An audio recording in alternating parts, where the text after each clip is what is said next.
Aquí podemos apreciar este cuerpo al cual vamos a llamar núcleo ferromagnético.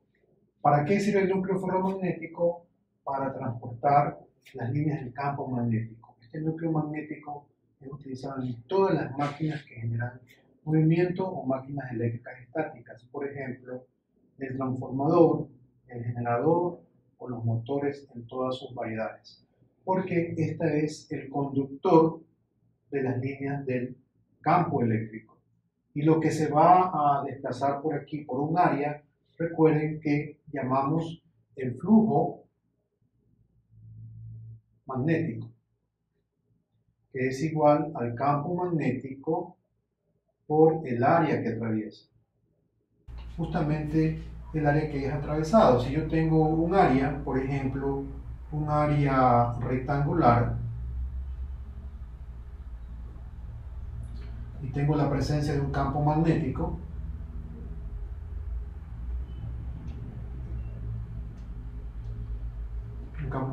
B, y tengo un área, el flujo es justamente toda la cantidad de las líneas del flujo o del campo magnético por el área. Pero B, recuerden que es generado por una corriente. Si existe una corriente o cargas en movimiento, se genera un campo magnético. Entonces, recordemos, lo que va a pasar por aquí es un flujo magnético, pero para que pueda haber un campo magnético se debe generar el campo magnético de una corriente. ¿Cómo lo generamos? El núcleo ferromagnético, bueno, aquí yo puedo utilizar un conjunto de espiras y hacer circular una corriente, porque recuerden que cuando yo hago circular una corriente por una espira se genera un campo magnético, y si yo sumo más espiras, ese campo magnético es más intenso. Entonces yo voy a dibujar una espira que va a venir así, va a envolver este lado del flujo ferromagnético.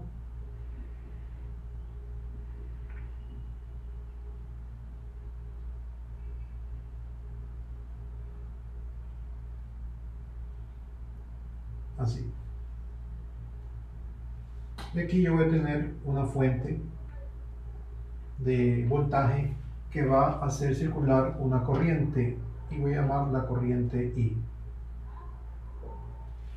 Cuando esta corriente I circula en este sentido, ¿cómo yo sé el sentido del campo que voy a tener?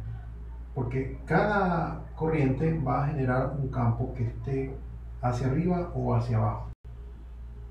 Bueno, como tengo la corriente circulando, yo aplico la regla de la mano derecha para establecer la dirección y el sentido del flujo que voy a generar.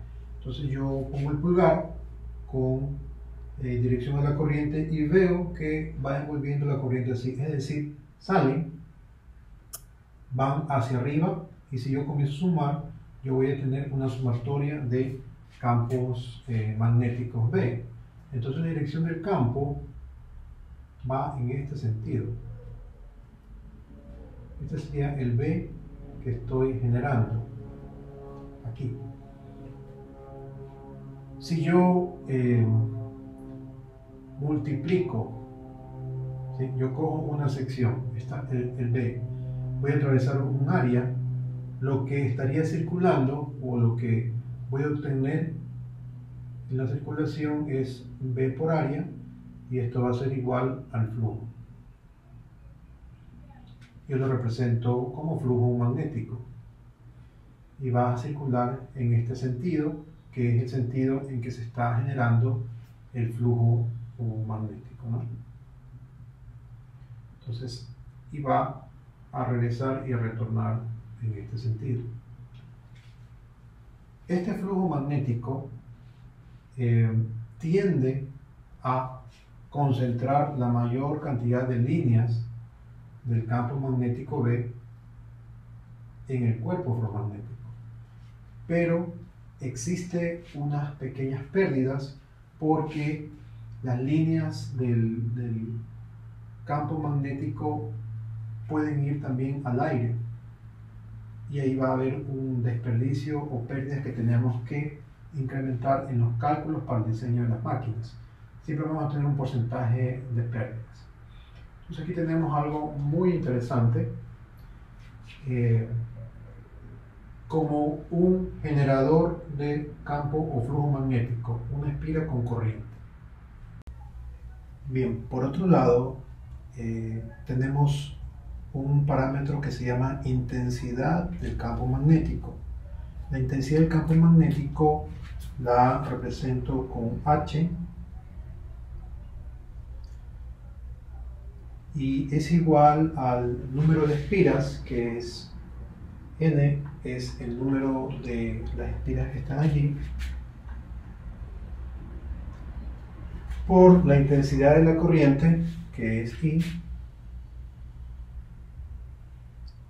sobre la longitud. Este campo, o digamos este núcleo ferromagnético, tiene dimensiones de longitud que van a ser la suma de todo el recorrido.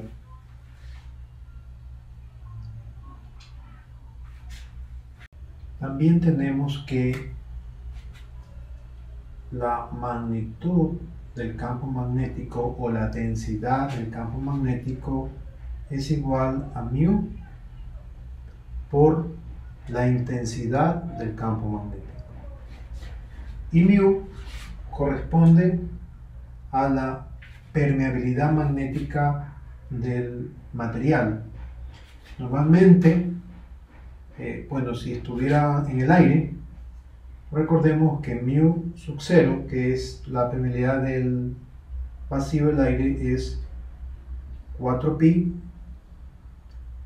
por 10 a la menos 7 metros por kilogramos sobre Coulomb al cuadrado.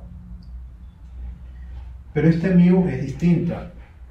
Este μ de aquí, ¿sí?, es propia del material y normalmente es igual a la μ relativa por μ sub 0. O también yo puedo expresar μ relativa es igual a μ sobre μ sub 0.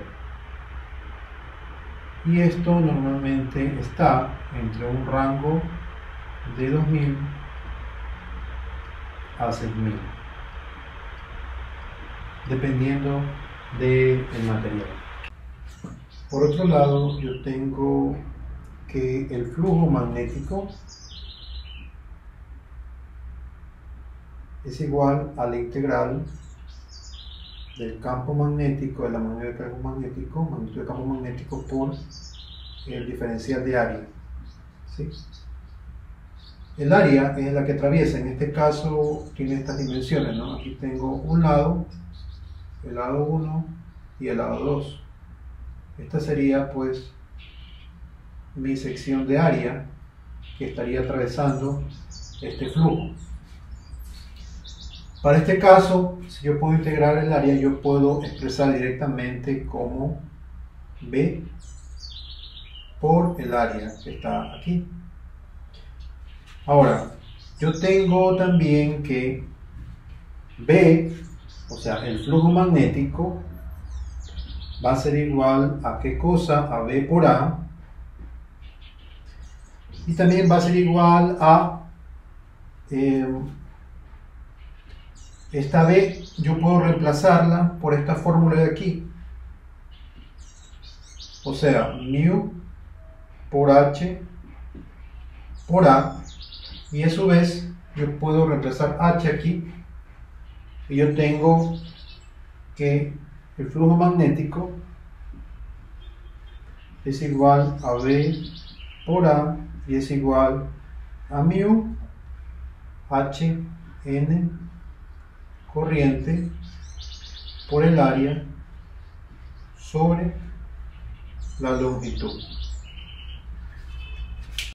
Bien, Ahora nosotros vamos a relacionar o hacer una analogía de un circuito eléctrico y un circuito magnético. Físicamente esto sería un circuito magnético porque hay circulación de flujo magnético. Si hay circulación de flujo magnético, podemos llamarlo circuito magnético. Veamos este caso. En un circuito eléctrico que yo tengo una fuente de voltaje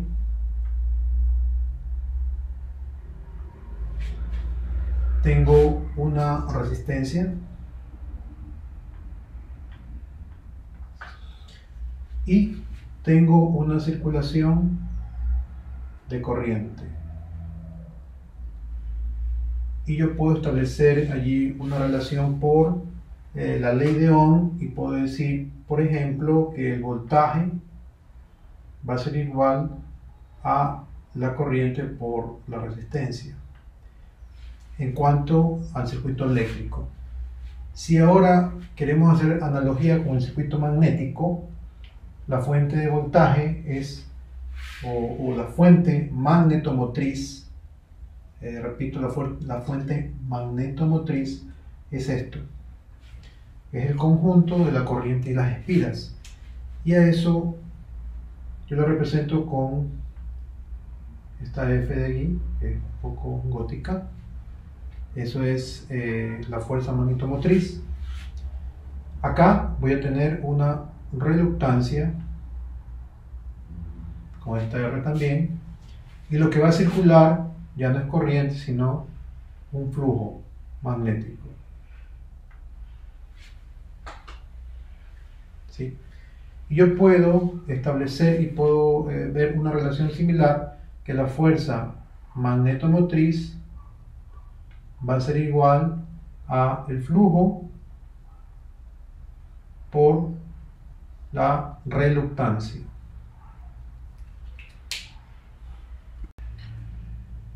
Si este es el flujo, la oposición que va a encontrar para poder fluir, para poder conducirse, justamente es la reluctancia, por eso es análogo a la resistencia, y la fuente de voltaje es análoga a la fuente magnetomotriz. Pero la fuente magnetomotriz es generada a partir de la corriente y el número de espiras. Entonces yo también puedo escribir que la fuerza magnetomotriz es igual a la corriente por N, quedando con unidades de amperio por vuelta. Entonces, si yo tengo este arreglo de corriente y N espiras, aquí yo voy a tener una fuerza magnetomotriz. Se va a generar un flujo magnético de acuerdo a la fuerza electromotriz, y esta va a tener como una, lo que se va a oponer al flujo va a tener su propia reluctancia. ¿Sí? Y la reluctancia va a depender mucho de la longitud del recorrido y además del μ del material. Nosotros ya habíamos establecido con esta fórmula que está aquí, que la voy a sobreescribir acá, el flujo magnético va a ser igual a μ del material por N por I por A sobre la longitud. La longitud es todo lo que va a recorrer el flujo magnético. Entonces, si observamos esta fórmula bien, nosotros podemos deducir o darnos cuenta que esta sección de aquí, N por I, es esta de aquí, que es la fuerza magnetomotriz, y que yo también puedo reescribir esta fórmula, que es esta de aquí, así. El flujo sería igual a ¿qué? A la fuerza magnetomotriz sobre la reluctancia. ¿Sí? Entonces, yo tengo, nuevamente, reescribo la fórmula, que el flujo va a ser igual a la fuerza magnetomotriz que está aquí, porque es N por I, y me queda por mu por A sobre LC.